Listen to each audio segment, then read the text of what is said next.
তোমার সাথে আমার আলাপ হয় ফেসবুক থেকে। আমি সেভাবে চিনতাম না তোমায়।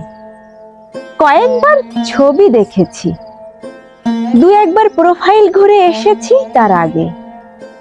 তারপর যখন আমরা প্রেমে পড়লাম, তখন আমাদের 2 মাস চলছে বন্ধুত্বের।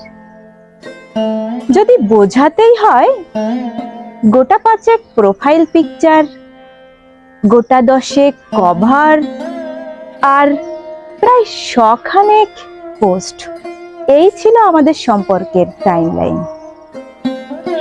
তুমি ছেড়ে গেছো যে কদিন হলো, তারও একটা টাইমলাইন আছে। গোটা 3 প্রোফাইল পিকচার, গোটা 6 কভার, ধরে নাও গোটা 50 পোস্ট। কি অদ্ভুত ভালোবাসা ছিল আমাদের। ছেড়ে যাওয়া, থেকে যাওয়ার টাইমলাইন সব কিরকম পাল্টে যায়। তারপর যেদিন আমি তোমার ব্লক লিস্টে যাই, সেদিন থেকে কত লেখা লিখেছি, কত পোস্ট শেয়ার করেছি, তুমি হয়তো দেখোই না, হয়তো বা দেখেছো বন্ধুদের প্রোফাইল থেকে। আচ্ছা, কখনো ভেবে দেখেছো এক সময় কত পরিচিত ছিলাম আমরা, আর এখন আমরা চিনি না একে অপরকে। এই সুবিধাটা ফেসবুক অবশ্য আমাদেরকে দিল।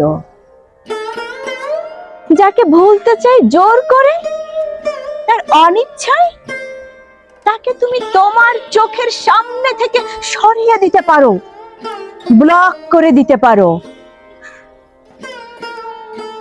তারপর আরো কত পোস্ট করতে থাকি।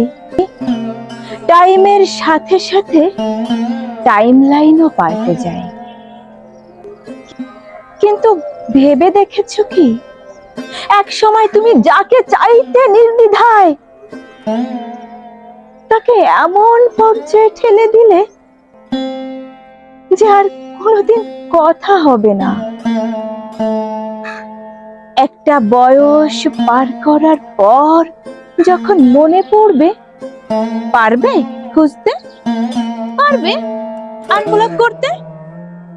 যখন লগ ইন বা লগ আউট করার ক্ষমতা, সামর্থ্য আর থাকবে না।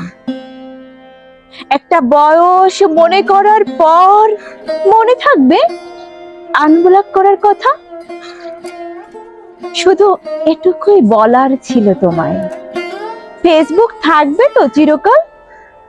সময়ের সাথে সাথে আরো যুবক হবে আমরা, কিন্তু এই জগতেই আরো পুরানো হতে থাকবো। তখন চাইলেও ব্লক লিস্ট থেকে আর ফ্রেন্ড লিস্টে যেতে পারবো না।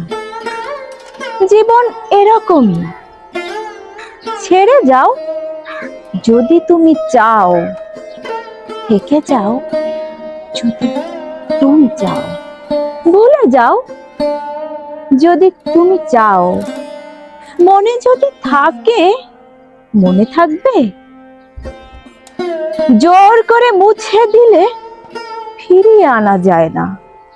একদিন সবাই পাচট ভুলে যায়, সেটা জীবনের হোক বা ফেসবুকের।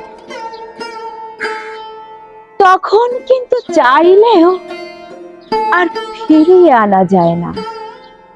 সম্পর্ক না থাক, সংযোগ যেন থেকে যায়, ওটা রাখতে হয়।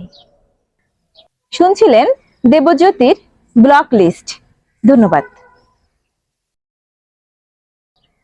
এই কাক, সর।